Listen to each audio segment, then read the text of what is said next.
تشير الدراسات الحديثة إلى أن القرفة قد تحمل فوائد صحية متعددة، أبرزها ما يتعلق بتنظيم مستويات السكر في الدم، حيث وجدت الأبحاث أن تناول القرفة قد يساهم في تقليل خطر تطور مرض السكري من النوع الثاني، خاصة عند الأشخاص الذين يعانون من مقدمات السكري، وذلك بفضل قدرتها على تحسين استجابة الجسم للأنسولين وتقليل امتصاص الكربوهيدرات بعد الوجبات. يعتقد أن مركب السينامالدهيد، وهو المركب الأساسي في القرافة، يلعب دورا كبيرا في هذه الفوائد. كما أظهرت دراسات أخرى أن القرفة قد تساهم في الوقاية من الأمراض القلبية بفضل تأثيرها على تقليل الكوليسترول الضار ومستويات الدهون الثلاثية، ما قد يحد من تراكم الدهون في الأوعية الدموية ويقلل من خطر الإصابة بالنوبات القلبية والسكتات الدماغية. بالإضافة إلى ذلك، يبدو أن القرفة تملك خصائص مضادة للبكتيريا والفطريات، مما يعزز مناعتها في محاربة العدوى المختلفة. وتشير بعض الأبحاث إلى أن مكونات القرفة قد تساعد في الحد من تراكم بروتينات معينة في الدماغ، مما قد يؤثر إيجاباً على الوقاية من الأمراض التنكسية العصبية مثل مرض ألزهايمر. ووفقاً للخبراء، فإن القرفة المطحونة تشكل مسحوقاً فعالاً من التوابل، وعند تناولها على معدة فارغة مع الماء يمكن أن تحدث فرقاً كبيراً.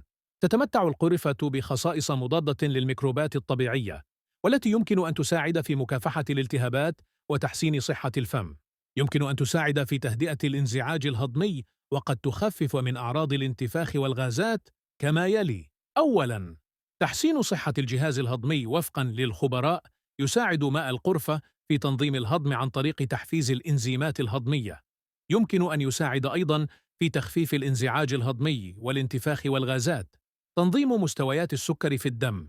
يقال إن القرفة تعمل على تحسين حساسية الأنسولين وخفض مستويات السكر في الدم. ثانياً، تعزيز التمثيل الغذائي. ووفقاً للخبراء، من المعروف أن القرفة تزيد من معدل التمثيل الغذائي، مما قد يساعد في التحكم في وزن الجسم وفقدان الدهون.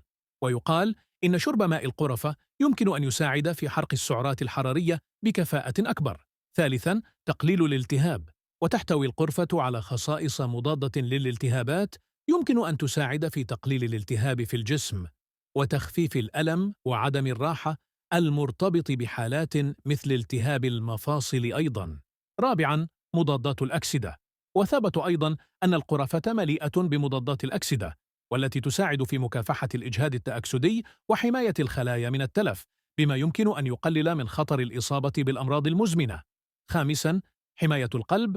ويمكن أن يساعد الاستهلاك المنتظم لماء القرفة في خفض مستويات الكوليسترول السيء LDL والدهون الثلاثية، مع زيادة مستويات الكوليسترول الجيد HDL، مما يمكن أن يقلل من خطر الإصابة بأمراض القلب.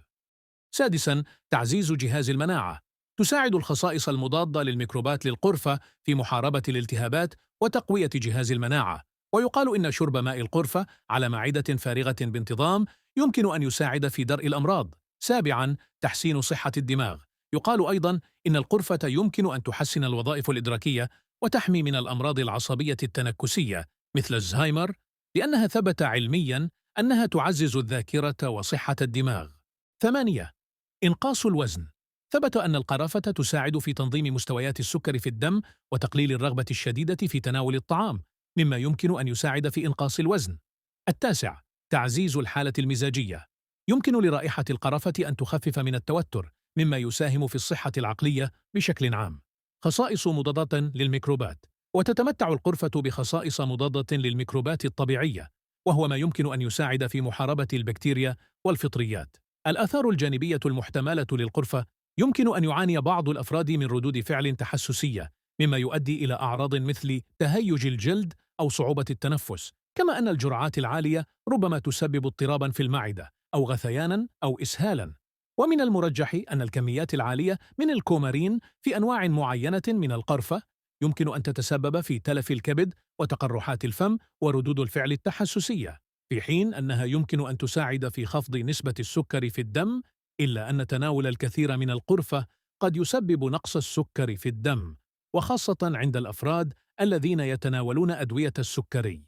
والآن لمن وصل معنا إلى هنا إليك هذا المشروب السحري، يمكن إعداد مشروب سحري بسيط يساعد في إنقاص الوزن من خلال مزج مكونات ذات خصائص تعزز عملية الأيض وتحسن الهضم. أحد الأمثلة المشهورة هو مشروب القرفة والزنجبيل والليمون، الذي يمتاز بقدرته على تحفيز حرق الدهون وتخفيف الشهية.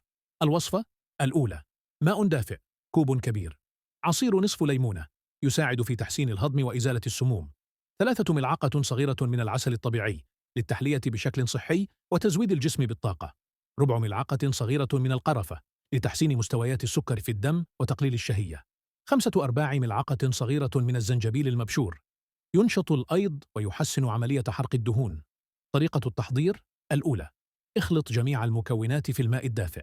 المرة الثانية: تناول المشروب صباحاً على معدة فارغة، ويمكن تناوله قبل وجبات الطعام للمساعدة في تقليل الشهية. هذا المشروب يساعد على الشعور بالشبع ويزيد من التمثيل الغذائي، ولكن يفضل دمجه مع نظام غذائي متوازن وممارسة التمارين للحصول على نتائج فعالة.